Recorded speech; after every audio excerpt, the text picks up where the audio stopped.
Good afternoon and welcome to another episode of Godlessness and Booze. Today's booze question was sent via direct message, and someone asked me what are my thoughts on mixed drinks. Well, personally, I'm not a fan of the mixed drink, but in the past, as a young man, I drank a lot of rum and coke because it was cheap and it was accessible. I also am, kind of a fan of a good screwdriver. Sometimes screwdriver is the way to go. But, when I'm on a bar or something, I just probably just order Scotch neat or we have maybe a splash of water. I might get an old fashioned, things like that. But when I'm at home and I really want to get lit, I prefer the White Russian. And I know the White Russian carries some stigma, because it was the Big Lebowski favorite drink, and some people think that it might be even a little femme, but not the way I make it. So let me mix one of those right now. We got very good Belvedere vodka. Okay. We got Kahlua, which is coffee liquor with rum. All right. A little bit of that, and then we top it all off with 5 Farms Irish cream liquor. And I gotta tell you, this stuff is really, really good, and it's baptized with a lot of good Irish whiskey. So let's put that in there, and there you have it, a White Russian. 3 kinds of alcohol. Now you tell me this is femme or not. Let's see. Damn, that's good. So I see a lot of people also lately are getting some Negronis and smoke old fashions and things like that. My advice is when you go to a bar, just look at the menu, see if there's something that you think it's interesting or that at least you will like. Taste it, and if you like it, stick with it. But now with the new mixologist, revolution, more and more people are, getting into the whole bartending game, and they're coming up with new creations every day. So it's hard to keep track. So, just try to keep it simple, stay true to the classics, and I don't think that you will go wrong. Obviously, it's a true tested and try method, right? So give it a shot.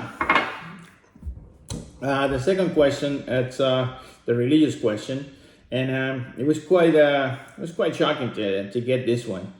Someone asked me, where do I get my morals? Because I don't believe in God. So if I don't believe in God, where do I get my morals?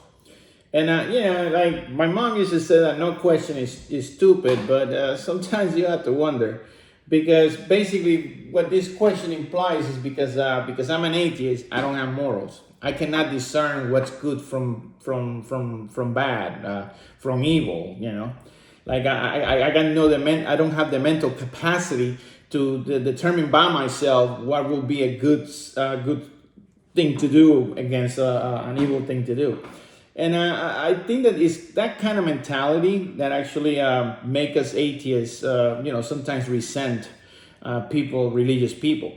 Because what you're saying is that because we don't believe in God, we are automatically going to be bad people or evil people. And nothing could be further from the truth. I mean, like we are actually, first of all, let's start with the beginning, of course. We don't believe that we were created in the image of some God. So like for us, the whole thing that God made us, just like he looks like, we don't believe that stuff.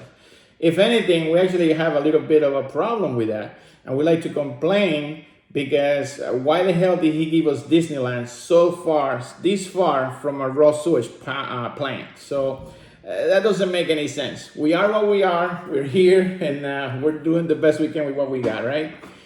But the thing is, in all seriousness, just because we don't believe in God doesn't mean that we're automatically bad people. Like for example, take what happened recently, and this is, left me completely flabbergasted. Senator Tom Woods from Oklahoma actually said some things that were quite hateful and not very Christian-like, if you want my honest opinion. He compared members of the LGBTQ plus community with filth. And I can't believe that he said that, and that he said it publicly, and that he said that Oklahoma is a Christian state. Oklahoma is a Christian state, and they're trying to rid themselves out of that filth. I fail to see how is that Christian, in any way. Where's the tolerance? Where's the compassion? Where's the patience? Where's the love? Where's even the understanding in a statement like that? To tell you the truth, I'm not a stranger to Christian intolerance myself. Actually, it was Christian intolerance which actually made me hate some of the most like strict dogmatic views. The fact that we are actually social creatures, and I think that if you actually go to a zoo and you actually look at the monkeys for about 30 minutes to an hour, you'll discover that we have more in common with the monkeys than what we do with some celestial being.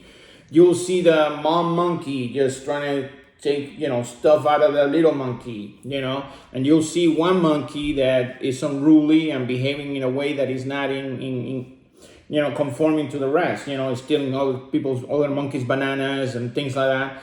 And that's how we are. We are born social creatures. And there will be people that unfortunately won't act in the same way as the rest of the group. They will act by their own set of rules. They will actually do things in order to gain some kind of advantage or things like that. And yes, we have the capacity to be good people and bad people. And unfortunately, there's people that actually feel that the rules don't apply to them. Case in point, our former president, Mr. Trump, right? He doesn't think that the laws apply to him. So what I'm saying is, just use some common sense when you ask questions like this, because instead of opening the dialogue, what that makes is, kind of makes us a little more apprehensive.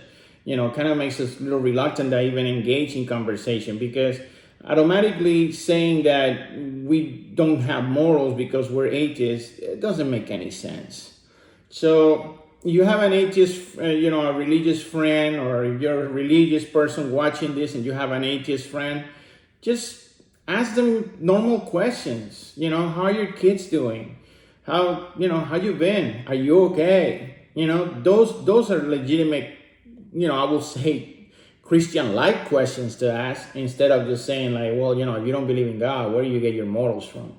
Because it's demeaning, it's insulting, and to tell you the truth, it doesn't actually give us any motivation to actually engage in those type of conversations, which we really need to have, obviously, with everything that's going on and all the divisiveness and the hatred that you see on daily TV news. It's just crazy. So until then, good luck. Have a great rest of your weekend. And, you doubt the White Russian, I invite you to give it a shot, because it's really good.